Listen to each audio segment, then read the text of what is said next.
তাই আমি একটা ভিডিও করতে এলাম। এই ভিডিওটা শফিকুল নিয়ে।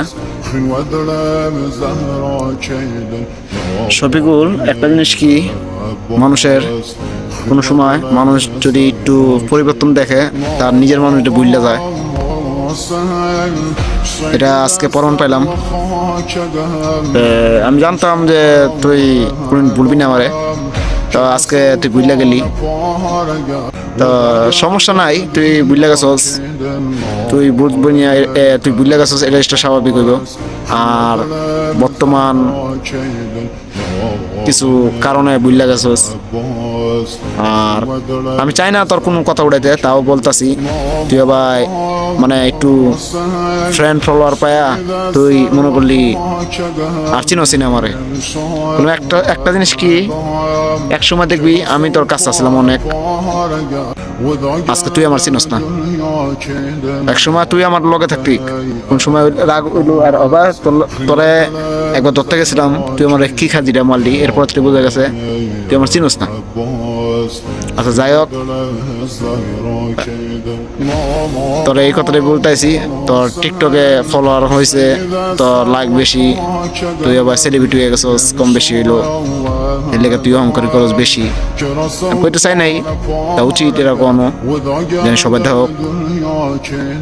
আমি চাই যে তুই ভিডিও দেখ, আমার খারাপ লাগে তুই আমার একটা বন্ধু, তুই আজকে আমার চিনোস না। আমি তোর প্রতিটা ভিডিওতে লাইক দিই, কমেন্ট করি, বললাম কোনো সময় উল্টাপাল্টা কমেন্ট করি নি। আজকে তুই আমার চিনোস না। যাই হোক, তোর আবার লাইক হয়েছে, কমেন্ট হয়েছে, মানে তুই আবার সেলিব্রিটি হয়ে গেছিস, আমি বললাম ছোট ইউজার। বললাম একটা জিনিস মনে রাখবি, আমি তোর কথা দিলাম তোর আইডি বেশি দিন থাকবো না, আমি কথা দিলাম তোর আইডি বেশি দিন টিকবো না।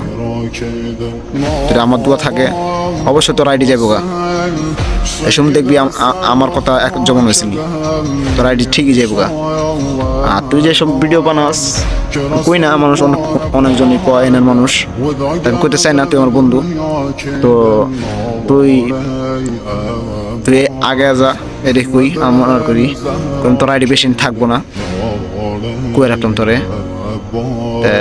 তোর ফলোয়ার হয়েছে, তুই ভালো থাকিস, সুস্থ থাকিস, আর ভিডিওটা পেলে শেয়ার করে দিস, আর একটা কমেন্ট করে যাইস, একটা লাইক করে দিস। ধন্যবাদ।